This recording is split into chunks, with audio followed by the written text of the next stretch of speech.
En octubre de este año, los uruguayos deberán votar para habilitar los allanamientos nocturnos. Sobre fines del año pasado, el senador nacionalista Carlos Camí anunció que llegó a las firmas de legisladores necesarias para plebiscitar una reforma constitucional que habilite los allanamientos nocturnos. La iniciativa de Camí se ampara en el artículo 331 de la Constitución, que exige, como uno de los mecanismos para reformar la Carta Magna, que se reúna la voluntad de 2/5 del total de componentes de la Asamblea General. Camí afirma que su proyecto es doblemente garantista. Según explicó el senador, si se aprueba su reforma, se habilitarán los allanamientos nocturnos con orden expresa del juez a través de la Constitución y luego se aprobará una ley que establezcan los límites y las garantías del procedimiento de allanamiento. La medida, según señalan los promotores, es darle más herramientas a la policía y a la justicia para atacar justamente el problema del narcotráfico. Ustedes saben, ya hemos conversado en la tertulia sobre este tema, pero nos quedaba pendiente profundizar en los argumentos con el senador Daniel Camí, que viene impulsando esta iniciativa hace años ya. Así que vamos a saludarlo. Camí, ¿qué tal? Buen día, un gusto, ¿cómo le va? Buen día, un gusto para mí estar en contacto con ustedes y muchas gracias por el mismo. Senador, la idea de habilitar los allanamientos nocturnos había estado prevista en el plebiscito Vivir sin Miedo, que fue impulsado por Jorge Larrañaga y que fracasó en las urnas en las elecciones pasadas. ¿Por qué insistir con algo que la ciudadanía no apoyó en aquel momento a través del voto? Bueno, en verdad, el proyecto de reforma constitucional que se denominó Para Vivir sin Miedo incluía 4 temas, no un tema. Y precisamente uno de esos temas era los allanamientos nocturnos, habilitar los allanamientos nocturnos, pero no era el único. Recordemos que en ese plebiscito, en esa propuesta, también se planteaba el cumplimiento efectivo de las penas en determinados delitos graves, la reclusión permanente revisable, también específicamente en delitos muy graves, y la creación de la Guardia Nacional, de una Guardia Nacional compuesta por 2.000 militares que iba a funcionar bajo la coordinación del Ministerio de Defensa, coordinado con el Ministerio del Interior. Pero hay una diferencia sustancial cuando se afirma esto, que nos parece que no es correcto, porque ese proyecto que se plebiscitaron 4 reformas en un mismo acto, no daba a la ciudadanía la libertad de votar por cada una de ellas de manera individual. Por tanto, es juzgar una posición que el pueblo uruguayo asumió respecto a un paquete de medidas, y en esta oportunidad hablamos exclusivamente y específicamente de los allanamientos nocturnos. No obstante, esto también señalar que si bien no fue aprobado, recogió la adhesión del 47% de la población, es decir, un muy escaso margen para que se aprobara. Inclusive fue promovido al amparo del artículo 331 de la Constitución de la República, pero utilizando de las 4 formas que hay para poder reformar la Constitución, la iniciativa popular, que implicó más de 400.000 firmas de ciudadanos en primer término, y reitero, casi 1.100.000 uruguayos que lo aprobaron.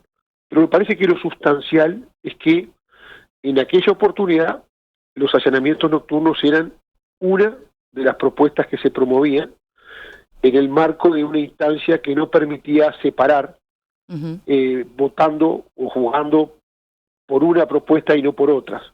En este caso se desglosa y es solamente la propuesta de allanamientos nocturnos, que también, al igual que en aquella oportunidad, en esta, según lo señalan los sondeos de opinión pública, más del 65% de la población está a favor.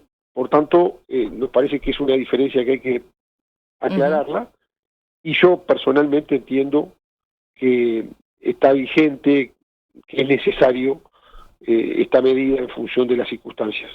Ahora, senador Camí, un tema que queda planteado con esta propuesta tiene que ver con, bueno, ¿realmente el problema del narcotráfico está en las bocas de droga? El problema no pasa en realidad por atacar a los grandes narcotraficantes, no pasa por detectar mejor la capacidad para lavar dinero, no pasa por los controles tanto de frontera como en el puerto, por ejemplo. Digo porque ese era un planteo de su colega, el senador Guillermo Domenech de Cabildo Abierto, que expresaba, dijo que bueno, que en lugar de ponerle tanta atención en el microtráfico, habría que poner atención en el macrotráfico, ¿no? Decía él, acá tenemos microtráfico porque la droga entra y entra en grandes cantidades por la frontera, entonces tenemos que parar en la frontera la facilidad de acceso que tiene la droga. Me parece un poco raro que continuamente estemos cerrando bocas, pero los grandes narcotraficantes no los vemos enjuiciados ni presos, salvo alguna excepción, decía tiempo atrás en una declaración a Radio El Espectador. ¿Qué opina usted sobre este tema? Yo le agradezco la pregunta o la consideración, me parece muy pertinente y muy importante, porque he escuchado algunas opiniones, algunas referencias al tema, señalando que con los allanamientos nocturnos, con la habilitación de estos, no se soluciona todo lo que tiene que ver con el narcotráfico. En realidad nadie ha dicho eso. Por supuesto que los temas vinculados al narcotráfico y al crimen organizado requieren de varias soluciones, o enfocar el tema desde otras distintas perspectivas. Por ejemplo, ¿se requiere que haya escáneres que funcionen adecuadamente en el puerto? ¿Sí o no? Y sí, obviamente que sí.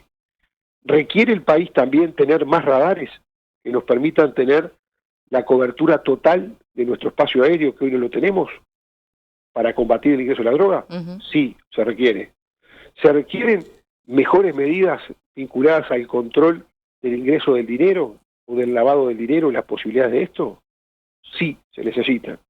Se necesitan también medidas como habilitar el allanamiento nocturno para darle más herramienta a la policía y a la justicia para ser más eficiente en el combate con el narcotráfico y el crimen organizado. También. Yo creo que son instrumentos que se requieren, porque precisamente el combate debe hacerse de varios frentes. Y sí, estoy absolutamente convencido que se debe atacar al macro narcotráfico y al micro narcotráfico. Por supuesto que el ingreso del narcotráfico y apuntar a los grandes narcotraficantes, pero también el llamado narcomenudeo.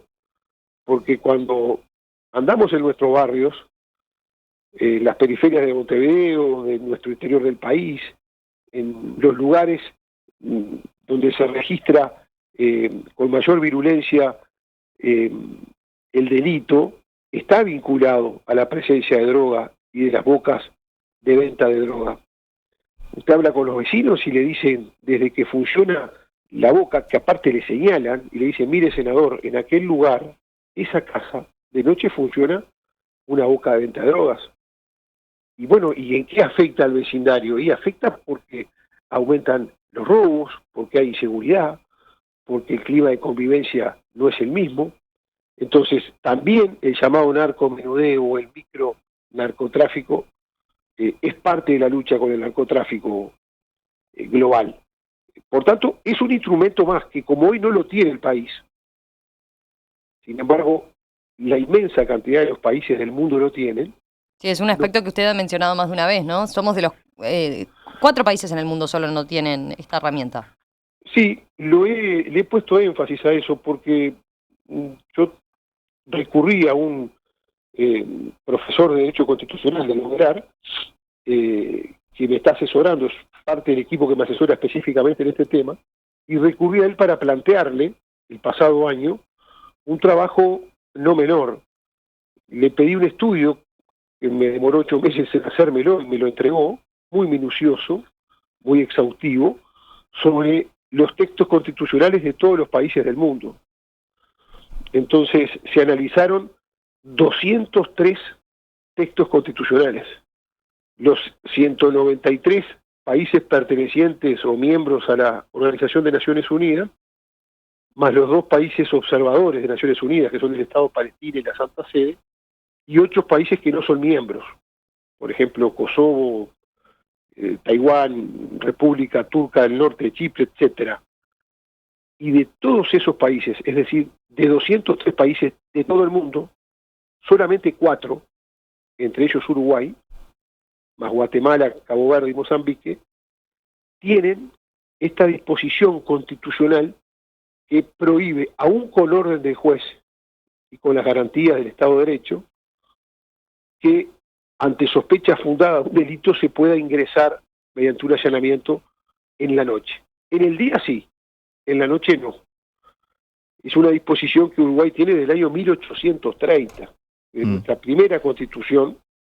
Bueno, por supuesto que...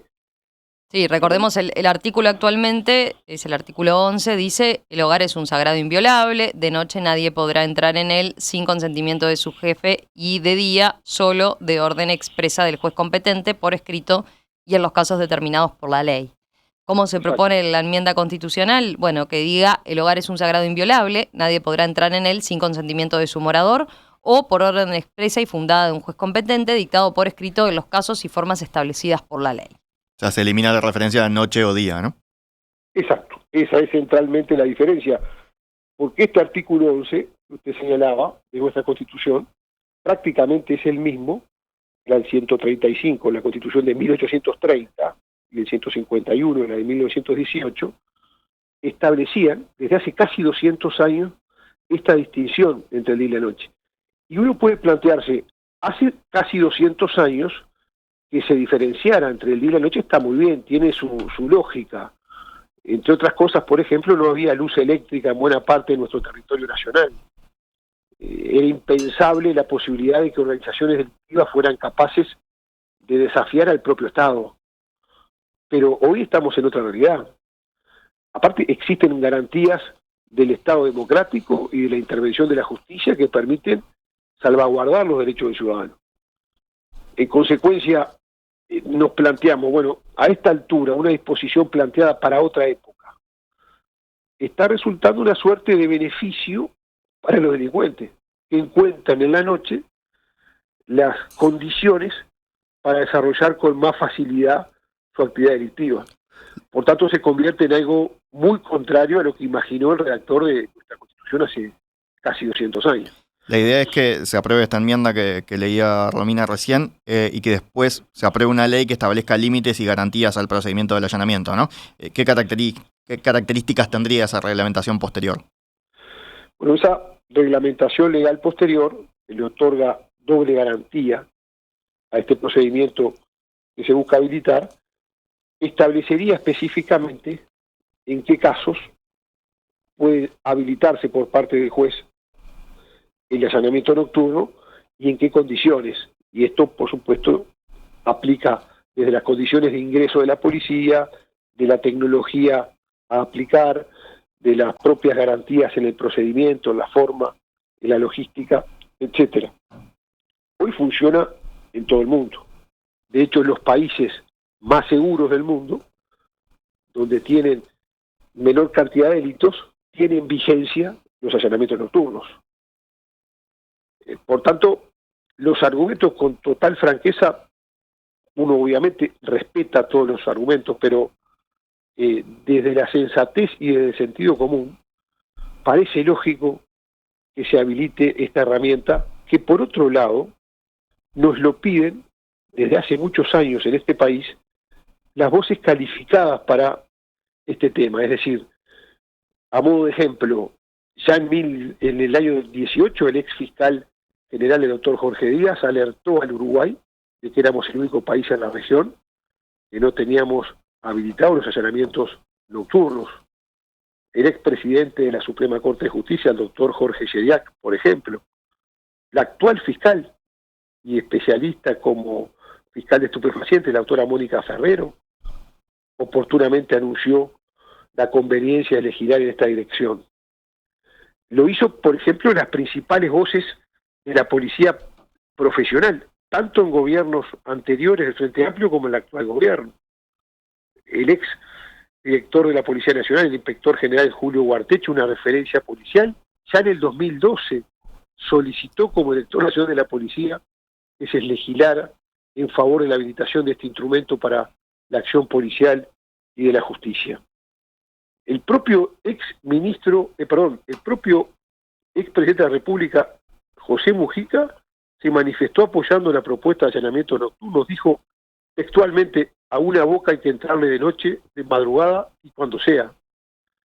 El exministro Bonomi, bueno, por supuesto el exministro del Interior, Jorge Larrañaga, principal impulsor desde hace tiempo de esta opinión, el exministro Heber, el actual ministro Martinelli, el actual director de la Policía Nacional. Han habido iniciativas en los últimos 10 años, no solamente en Vivir Sin Miedo. En abril del 2016, el ex senador de la República, el doctor Pedro Bordaberry, presentó un proyecto de ley constitucional en esta dirección. Antes lo hizo en el 2012 en el gobierno del expresidente Mujica, el entonces senador y diputado doctor Ope Pasqué del Partido Colorado, y el exdiputado doctor Walter de León del MPP, lista 609, una ley interpretativa. Por tanto, voces calificadas del sistema político, de todos los partidos políticos, de la Policía Nacional en distintos gobiernos, exfiscales, expresidentes de la Suprema Corte de Justicia, referentes en este tema, nos dicen: es necesario. El mundo lo aplica. Tenemos una situación vinculada al delictual, vinculada al narcotráfico creciente, al crimen organizado, que afecta a la región y por tanto a nuestro país. ¿Por qué razón amputarle a la policía y a la justicia tener este instrumento, cuando paradójicamente durante el día está vigente? Es decir, hoy, en este momento en que estamos teniendo esta entrevista, un juez de la República que tenga el convencimiento y que tenga sospecha fundada de la existencia de un delito, puede habilitar el allanamiento. Ahora, si cae el sol, no, aunque estén en las mismas circunstancias. ¿Cuál es la razón? ¿Cuál es la lógica de esto? Nos informamos todos los uruguayos en los últimos 10 días de episodios exitosos de la policía. Recuerdo sobre el final del año en el barrio Villa Española, una importante acción policial que desbarató una banda, que implicó 5 detenidos, que se incautaran armas, que se incautara droga, y fue mediante allanamientos diurnos. Hace pocos días en Progreso, La Paz y Las Piedras, lo propio, 12 detenidos, incautación de armas, de drogas, mediante allanamientos que se pudieron hacer porque era de día. ¿Y por qué no hacer lo mismo de noche? Cuando sabemos de la existencia de que operan bocas de venta de droga y se cometen delitos por parte del crimen organizado y el narcotráfico. Senador Camí, le propongo, hacemos una breve pausa y enseguida hablamos de los riesgos que también puede llevar e implicar esta herramienta y los resguardos que hay que tener. Han aparecido dentro del debate público y político. Enseguida volvemos con eso. En octubre de este año, además de elegir al presidente y la integración del nuevo Parlamento, los uruguayos vamos a tener que decidir si habilitar los allanamientos nocturnos. Sobre fines del año pasado, el senador nacionalista Carlos Camí anunció que llegó a las firmas de legisladores necesarias para plebiscitar una reforma constitucional que habilite los allanamientos nocturnos. La medida, según señalan los promotores, es darle más herramientas a la policía y a la justicia para atacar el problema del narcotráfico.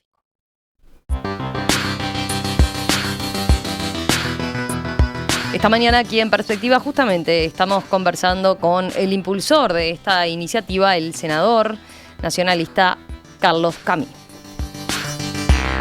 Senador, a partir de lo que usted señalaba que, bueno, recorriendo distintos barrios, sobre todo de la periferia de Montevideo, le hacen planteos, ¿no?, los propios vecinos de las bocas de droga que ven. Hay varios que van por este lado, como por ejemplo lo que dice Carlos. Más allá de no poder ingresar por la noche a las bocas, tampoco se entiende por qué no se detiene a las personas, un flujo constante que entran y salen muchas veces de las bocas. Por el contrario, vemos a la policía pasar por la puerta como si nada pasara. Creo que solo molestando a los clientes se arruinaría el negocio de la venta, dice él, por ejemplo. Gustavo señala, va en igual sentido, ¿no? No me opongo a los allanamientos nocturnos, pero cuando el senador dice, ahí que le señalan, senador, ahí de noche funciona una boca, ¿no se les ocurrió poner una policía en la puerta que pida documentos y revise a cada persona que entra o que sale? ¿Usted lo ha hablado de este tema con las autoridades del Ministerio del Interior? ¿Qué es lo que le dicen al respecto de por qué no se actúa más en las bocas? Yo estoy de acuerdo con las inquietudes o con la visión de estos vecinos. Y acá reivindico el trabajo de la policía, porque no solamente de hecho se hace eso que se señala, sino que se logra detener con un trabajo incluso en oportunidades planificado de la policía de seguimiento, con drones, con elementos que permiten tener cobertura del entorno del barrio, aunque no se ingresa al lugar. Y usted puede detener a alguien cuando sale de una casa, y se lo ha detenido incluso con sustancia. También muchas veces, la opinión de los fiscales es que faltan pruebas, o que le traigan 5, 6 o 7 u 8 casos que salen de la misma casa, para poder sospechar la existencia de una boca, porque cuando agarra a alguien con una dosis es para consumo de él. Entonces, acá lo que hay que hablar es sobre un instrumento que, reitero, la policía profesional, fundamentalmente las voces calificadas en la materia, quienes entienden de esto, quienes están en el combate de esto, señalan, es la oportunidad de ingresar al lugar en el tiempo en el cual se pueden encontrar pruebas contundentes de lo que así se está llevando a cabo. Y eso hoy es un instrumento que da muchos resultados durante el día. ¿Por qué durante este gobierno se ha logrado sucesivamente el récord de cierre de bocas de venta de droga? Bueno, en la mayoría de los casos a través del instrumento del allanamiento diurno, o sea, durante el día. ¿Por qué? Porque se puede utilizar el allanamiento. Ahora, en la noche, no. Entonces, la policía, los fiscales, el juez tiene la convicción por los elementos que le dan, conocen de la existencia de actividad delictiva, pero no pueden utilizar este instrumento, no pueden actuar. De día sí, pero cuando es de noche, no. ¿Quién se gana entonces de este candado, de este cerrojo que tenemos en nuestra Constitución? Que en la noche no se puede habilitar bajo ningún concepto, a una sabienda de actividades delictivas, el allanamiento nocturno. Sí, hay oyentes que apuntan al argumento que usted señalaba, ¿no? De cuando se redactó este artículo de la Constitución, cómo era otra realidad. Dice Alberto, por ejemplo, se olvidan de mencionar un detalle: cuando hicieron la Constitución no estaban prohibidas las drogas ni el alcohol, y no porque no existieran, pero no existía, por tanto, el narcotráfico como tal, ¿verdad? Pero vayamos a otros aspectos que quedan planteados, ¿no? Que al habilitar esta herramienta abren dudas, Gastón. Senador, decía usted más temprano, cuando se instaló esta prohibición en esa Constitución original, no había luz eléctrica, decía, por ejemplo, ¿no? Y ahora sí hay, como que no es lo mismo, pero de cualquier manera, por más luz eléctrica que haya, sigue habiendo oscuridad. ¿Se contempla los peligros a los que se expone la policía al hacer un allanamiento nocturno, al plantear esto? Por ejemplo, un posible fuego amigo. Bueno, eso está en el día y en la noche, el riesgo al que se enfrenta el policía. Pregúntele a cualquier policía que sale a trabajar, que sale a custodiarnos a los ciudadanos, que sale a procurar la preservación del orden y de la tranquilidad pública, si el riesgo es solo de noche. Naturalmente, que entiendo claramente y comparto. Claro, pero puede entenderse que de alguna manera el delincuente está en ventaja, ¿no? En la noche, porque conoce más que nadie el lugar que se está allanando. Sí, pero está en ventaja y está en desventaja el vecino. La noche hace más fácil el accionar de la delincuencia y hace más vulnerable la seguridad y la tranquilidad del ciudadano, del vecino. Por esa razón hay que darle a la policía los mejores instrumentos y las mejores posibilidades para llevar adelante su función, a la policía y a la justicia, de combate al delito. Y hoy hay mecanismos también, fundamentalmente tecnológicos, que permiten darle garantías al proceder a la policía. Nos lo dicen los propios policías. Por ejemplo, ¿a qué se refiere? Bueno, tecnológicamente, en cuanto al armamento, a ingresar con cámaras, a efectos tecnológicos que le permiten precisamente tener las garantías en el procedimiento, ante lo que es la desventaja de la noche y del día. Pero fundamentalmente, por lo menos desde mi punto de vista, lo que me parece innegable es que actualmente el narcotráfico y el crimen organizado se valen de esta anticuada disposición constitucional para conseguir resultados favorables en su actividad. Es decir, esta norma es la que, a modo de ejemplo, les brinda una suerte de impunidad en su negocio al permitirles el libre ejercicio de las bocas de droga durante la noche, a sabiendas que ningún juez de la República podrá habilitar la realización de un allanamiento en estricto cumplimiento de la norma constitucional. Sí, lo que pasa es que a veces echa la ley, echa la trampa, ¿no? Pienso en si está bien, podemos llegar a establecer los allanamientos nocturnos y no se termina haciendo lo mismo, por ejemplo, con sistema de deliveries de droga, que directamente el capo de lo que antes era la boca, bueno, tenga montado un sistema para distribuir directamente en distintos puntos. Pero no tengo duda que en el narcotráfico también funciona la inteligencia, entonces si mañana no le funciona una forma o se logra atacar esa forma que tienen para desarrollar su actividad delictiva, van a buscar una alternativa, no tengo duda. Por eso me parece razonable que el derecho debe acompañar la evolución de la sociedad, y lo que pudo ser de recibo en otras épocas de la historia, hoy debe adecuarse a una realidad nueva y cambiante. Uh-huh. Seguramente hace 200 años, no tengo duda, reitero, distinguir entre la noche y el día tenía su lógica. Cuando un vecino, después de caer el sol, donde no había luz eléctrica, le golpeaban la puerta, era muy difícil distinguir si era un vecino, un malhechor, un policía o bien. Hoy estamos en otra realidad. A ver, le planteo un aspecto que queda planteado cuando, como siempre, ¿no? En estas situaciones pueden darse zonas grises o no tan claras, ¿no? En lugares donde se vaya a hacer un allanamiento, porque es algo que aparece frecuentemente en esta discusión. ¿Qué pasa si en la vivienda en que está siendo allanada se está cometiendo un delito, pero porque opera como una boca, pero además vive una familia con niños? ¿No se te genera un enorme riesgo para esos niños y para esa vida en familia? Y también yo le pregunto, ¿y no es un riesgo para esas criaturas vivir en una casa que es un antro de venta de drogas? ¿Cómo se crían esos niños? Es decir, por ese presunto riesgo, ¿vamos a evitar utilizar todas las formas posibles para que no funcione más esa casa y para cerrarla? A mí creo que también sucede, y hay que señalarlo, que tenemos que confiar en nuestra policía y en nuestra justicia. Primero, ningún juez de la República va a habilitar una medida de allanamiento si no están las condicionantes para que se pueda llevar a cabo con las garantías correspondientes.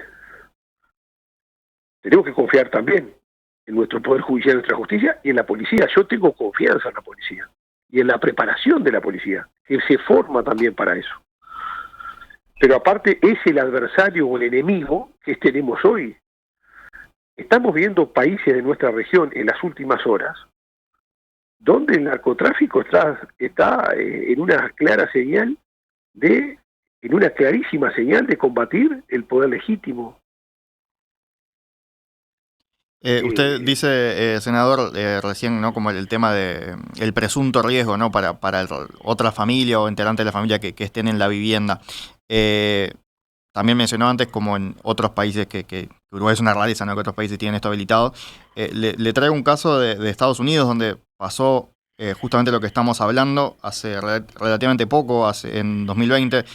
Fue un caso bastante sonado, el caso de Breonna Taylor, que la policía entra al apartamento sin avisar por la noche. El novio de esta mujer se asusta, cree que le están entrando a robar, dispara sin ver a quién, ¿verdad? Y la policía responde baleando sin ver nada tampoco.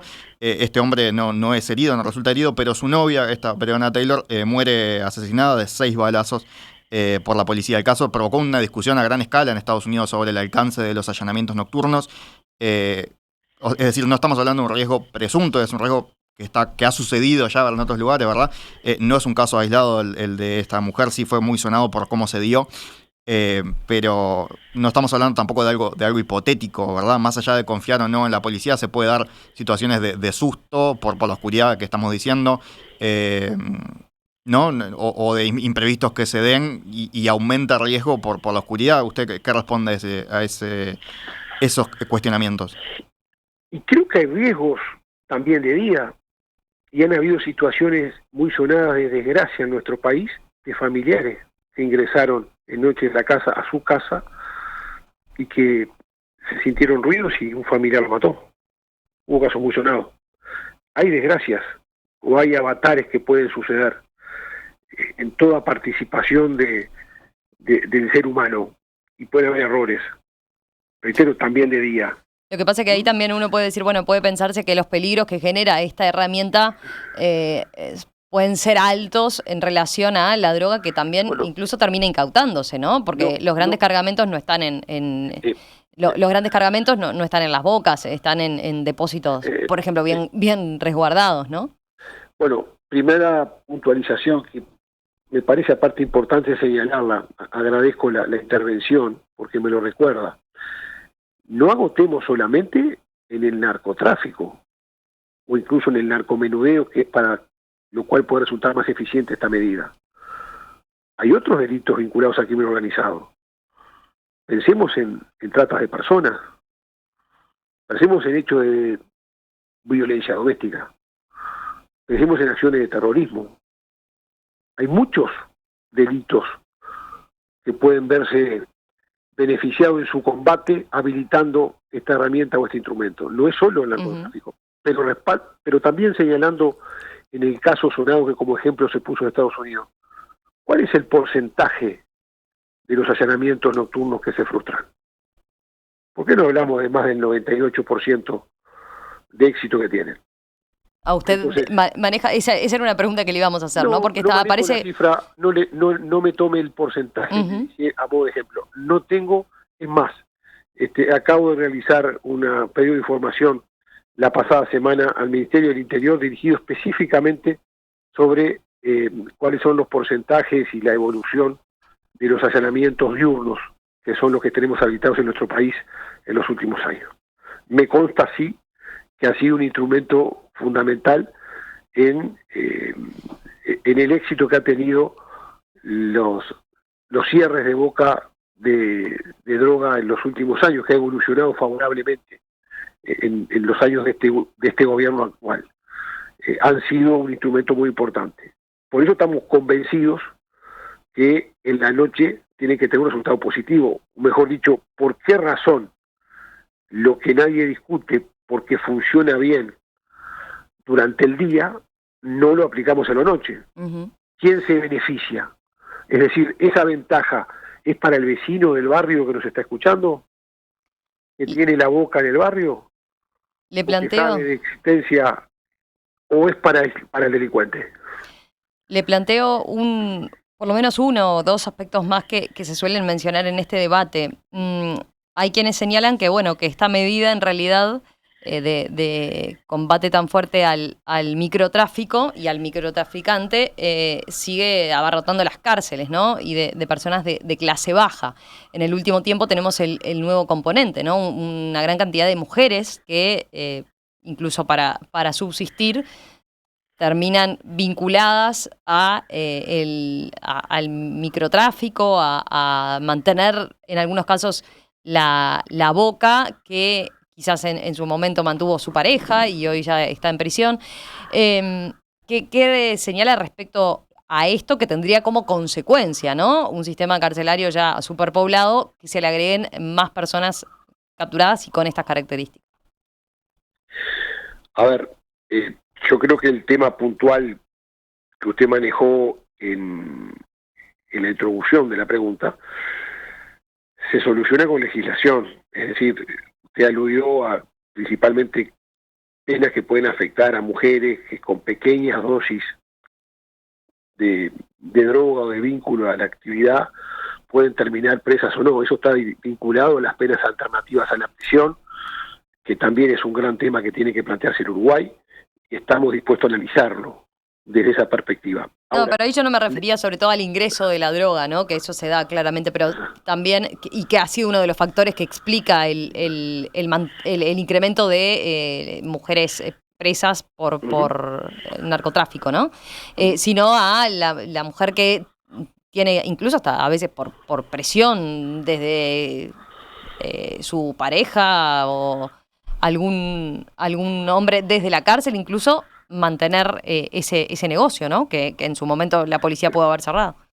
Pero yo le pregunto, por supuesto que le voy a responder desde una expresión extrema, ¿no? Pero con ese criterio podíamos señalar, bueno, entonces dejemos que funcionen las bocas. Uh-huh. Dejemos que las bocas sigan funcionando. Obviamente nadie plantea eso, ¿no? Pero digo, ¿cuál es la alternativa? Bueno, de alguna forma es eso. Vamos, le digo lo que me pasa a mí. Yo recorro los barrios de Montevideo, de nuestros pueblos del interior, del área metropolitana del Uruguay, y con temor, una y otra vez, con temor, se me acerca un vecino y me dice, mire, senador, ahí me señala una vivienda, de noche hay una boca de venta de droga que nos distorsiona el barrio, que es cuando falta la garrafa de 13 kilos que nos roban, o el enano de jardín, o cosas, o hay virulencia en el delito, o hay intranquilidad en el barrio. ¿Qué le decimos? No, pero no podemos hacer nada de noche porque mire que afectamos de alguna manera el modo de vida de una persona que es vendiendo droga, y muchas veces con niños adentro de la casa.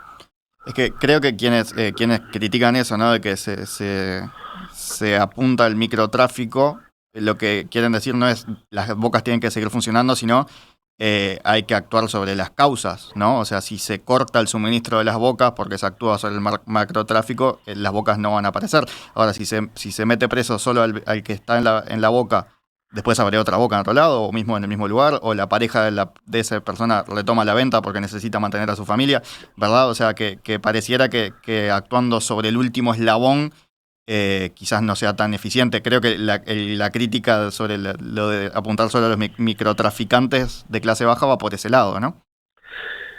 Yo comparto lo que usted dice, pero no he escuchado a nadie, la verdad que a nadie, para quienes sostienen esa posición, que diga que solamente hay que atacar el microtráfico y el eslabón más débil de la cadena.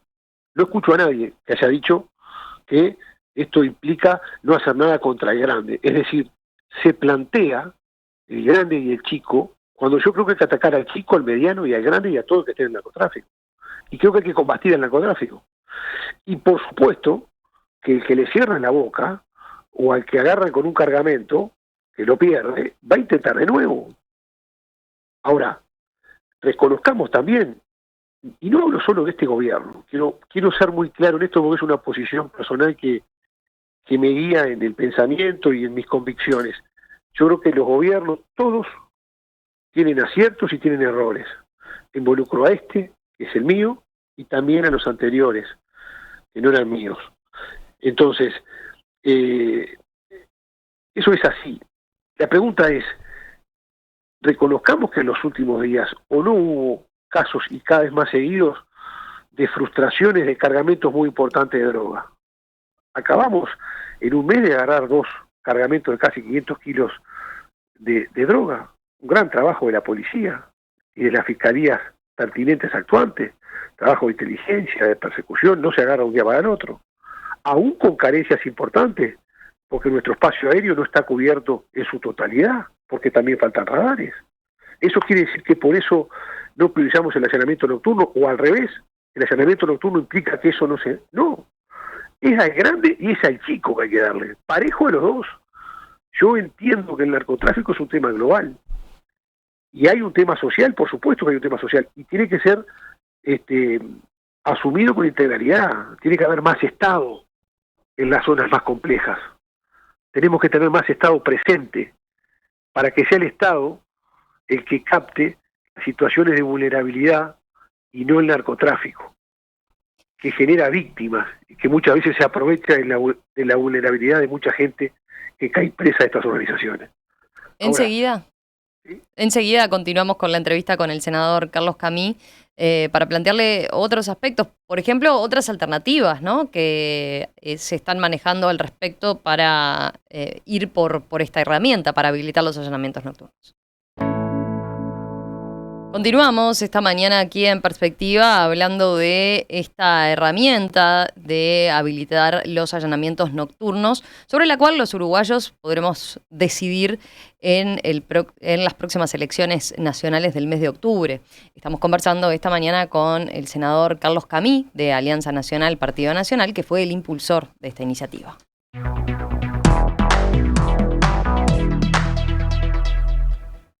Senador, además de su iniciativa, los diputados Subía y Lust propusieron un proyecto de ley interpretativo del artículo 11 de la Constitución para habilitar los allanamientos nocturnos.